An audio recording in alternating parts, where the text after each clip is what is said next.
আসসালামু আলাইকুম। ওয়ালাইকুম আসসালাম। কেমন আছেন আপনি? ভালো আছি। আপনি কেমন আছেন?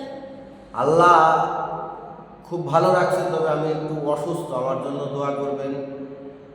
আমি যদি সৎভাবে কাজ করতে পারি, অসহায়দের পাশে থাকতে পারি, আর যদি দুই নম্বরই করি, তার আগেই জানি মারা যায়। এই সুন্দর পৃথিবীতে আসলে বেঁচে থাকার খুব আশা আকাঙ্ক্ষা নিয়ে আসলে অসহায়দের নিয়ে ভিডিও তৈরি করি। আসলে আমার মনে হয় হবে না। এই পৃথিবীর মানুষগুলো যতটা সুন্দর ততটা ভালো না। আমরা মানুষের উপকারের জন্য, সহযোগিতা বা ভালো ছেলেপাইলে বিয়ে দেওয়ার জন্য কাজ করি। আসলে মানুষের কাছে কিছু কিছু ভণ্ড প্রতারকদের কারণে অপমান অপদস্থ হতে হয়। দর্শক, সব ইউটিউবার এবং সব ইউটিউব চ্যানেলের মালিক যারা, তাদেরকে এক মনে করবেন না। কারণ কেউ মদ বেচে দুধ খায়, কেউ দুধ বেচে মদ খায়। এটাই সর্বপ্রথম কথা। আপু, আপনার নামটা কি?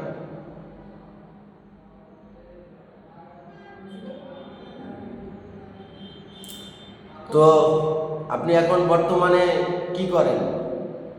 আমি এখন কোনো কাজ করি না, বাসায় থাকি।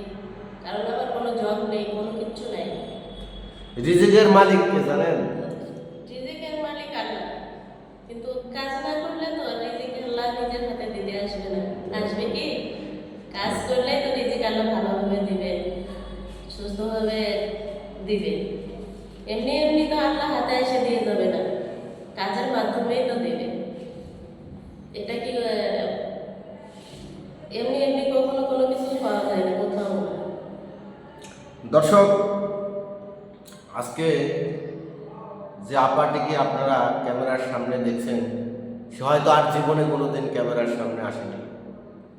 মানুষ কখন আসে? যখন একটা মানুষ নিরুপায় হয়। একটা মেয়ে কখন বাড়ি থেকে বের হয়? যখন তার বাড়িতে আর থাকার সময় থাকে না, তখনই বের হয়। কেউ কিন্তু ইচ্ছা করে বাড়ি থেকে বাইরে বের হয় না।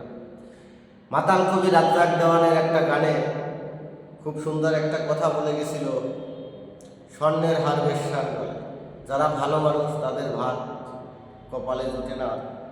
আর বেশ্যার গলে স্বর্ণের হার, মানে সে খারাপ কাজ করে টাকা ইনকাম করে, সেখানে তার গলে স্বর্ণের হার করতে পারে। তবে দর্শক, আমরা প্রতিটা মেয়ের পাশে থাকাটাই আমাদের উত্তম, যাতে সে কখনো কোনো খারাপ রাস্তায় না যাইতে পারে। কারণ আমরা কখনো মেয়েদেরকে দেখলে তাদের শারীরিক চাহিদা মেটাবার জন্য তাদের সাথে দুর্ব্যবহার করে থাকি। আসলে আমি মনে করি, সে আপনার বোন হলে, আপনার মা হলে, আপনি কি সেভাবে শারীরিক চাহিদা মেটাতে পারতেন? কখনোই পারতেন না। তো আপু, যদি আমি 1000 ছেলে দেখা বাস্তবে একটি ভালো ছেলে দেখে আপনাকে বিয়ে দিই, বিয়ে বসবেন কিনা? তার কোনো টাকার অভাব নাই, কোনো পয়সার অভাব নাই, এভাবে অ্যাভেলেবেল লোক আছে, আমাদের কাছে ফোন দেয়। কিন্তু আসলে আমাদেরও অনেক মেয়েদের প্রতি বিশ্বাস হয়, অনেক মেয়েদের প্রতি বিশ্বাস হয় না। বাস্তবে একটা কথা আজকে আপনারে বলি, আমার বেশ কিছুদিন ধরে একটা লোক ফোন দেয়। উনি সৌদি আরবে সরকারি জব করে। উনি ওইভাবে উঁচা ডাঙ্গর এবং বয়স্ক টাইপের বয়স্ক টাইপের একটি মেয়ে বিয়ে করতে চায়।